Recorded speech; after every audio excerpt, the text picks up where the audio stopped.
ඔගොල්ලෝ ඔක්කොටම සතුටින් ඉන්න ලැබෙන්න කියලා ප්‍රාර්ථනා කරනවා. ළඟ එන අවුරුද්දට ලොකුවට නැතුවට පොඩියට කැවුම් ටිකක් හදාගන්නේ කොහොමද කියලා ලේසියෙන් මම කියා දෙන්න හදන්නේ.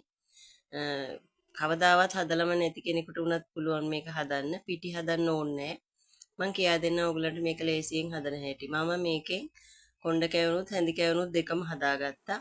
මේ වගේ හාල් කප් දෙකක් මම ගත්තේ රයිස් කුකර් එකේ කප් එකෙන් දෙකක් මේ වගේ පැය දෙකක් විතර පෙඟෙන්න දාගත්තා. ඒක දැන් පෙඟිලා තියෙන්නේ. මෙන්න මේ කප් එක රයිස් කුකර් එකේ කප් එකෙන් දෙකයි මෙතන හාල් ගත්තේ. ඒ ටික මම පෙඟෙන්න තියාගත්තා. ඊට පස්සේ ඒ කප් එකෙන් එකක් සීනි ගත්තා. කප් එකෙන් භාගයක් පාන් පිටි ගත්තා. කප් එකක් ගත්තා පොල් කිරි. ඒ ටික මම දැන් කොටා ගන්න හදන්නේ බ්ලෙන්ඩර් ජායකට දාලා. මේ විදිහට හාල් දාලා ඊට පස්සේ පිටි පොල් කිරි ටිකක් දාන්න ගානකට වගේ සීනිත් මම ගොඩක් කන්න නැති නිසා අපේ ගෙදර මම කාලක් විතර ඉතුරු වෙන්නේ ඉතුරු ටික දාගත්තා. ඔයගලන්ට පෙන්ඩස ගොඩක් ඕන නම් ඒක දාගන්න. මම ඒක බ්ලෙන්ඩර් ජායකට දාලා හොඳට බ්ලෙන්ඩ් කරගත්තා. මෙන්න මේ වගේ ඝනකමට ඒක බ්ලෙන්ඩ් කරගන්න ඕනි. කිරි වැඩි කරගන්න එපා. මෙන්න මේ වගේ එක තියන්න ඕනි. ඊට පස්සේ පැයක් විතර පිපෙන්න. මේ වගේ එක පැයක් විතර තිබුණාම හොඳට පිපිලා එනවා.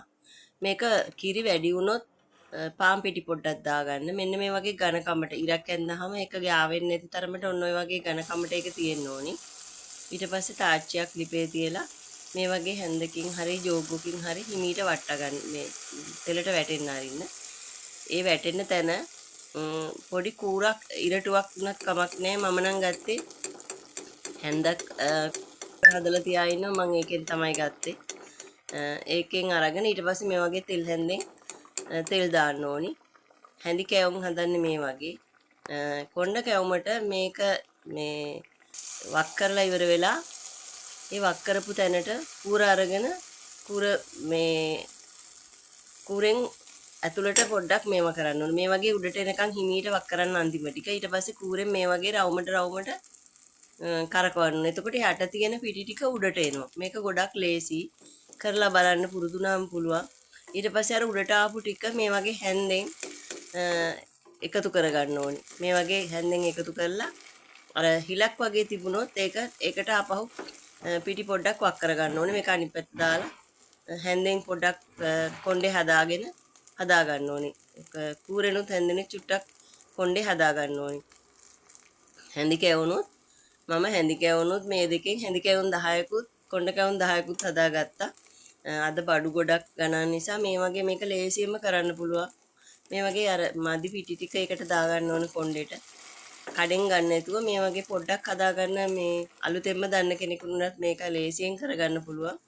මේ වගේ ටිකක් බැදෙන්න තියාගන්න. තෙල් ගොඩක් දාන්න එපා තාච්චියට. තෙල් වැඩි වුණොත් හදාගන්න අමාරුයි. තෙල් පොඩ්ඩක් තියාගන්න. මේ වගේ කරවෙන්න බැද ගන්න. මම ಜಾති දෙකෙන්ම හදාගත්ත 10 10. මම ඔයගලන්ට පෙන්නන්නම් ඒක. මේ විදිහට වක් කරලා ಜಾති දෙකෙන්ම හදාගන්න පුළුවන් මේ බැටර් එකෙන්. මේ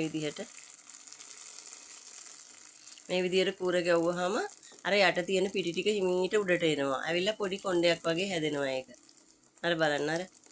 ඊට පස්සේ එතරේ හිල වහගන්න චුට්ටක් මේක මේ පුටි පොඩ්ඩක් තව දාගන්න ඕනේ. මේ විදිහට හිමීට කරන්න ඕනේ මේ බාන එක හැදෙන හැටි. මේ විදිහට කරලා බලන්න. මේක මුලින් වරදී ඒ උනත් එක් කරගන්න ලේසි පස්සේ. මේ බලන්න මේ විදිහට ඊට පස්සේ අර මැද හිලක් වගේ තියෙන එකට පිටි පොඩ්ඩක් දාගන්න ඕනේ. හැන්දෙන් හදාගන්න ඕනේ.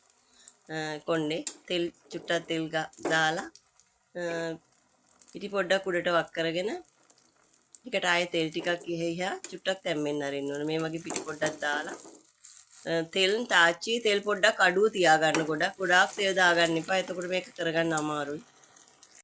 ඊට පස්සේ ඒක අනිත් පැත්ත දාලා පුච්ච ගන්න ඕනේ. මේවා තියෙන්නේ මම හදාගත්ත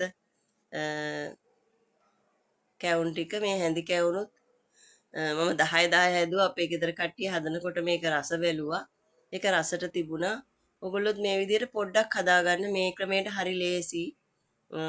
පොඩි වියදමක් යන්නේ. මේසෙට තියන මේ වගේ හදාගන්න. ඕගොල්ලන්ට සුබ දවසක්.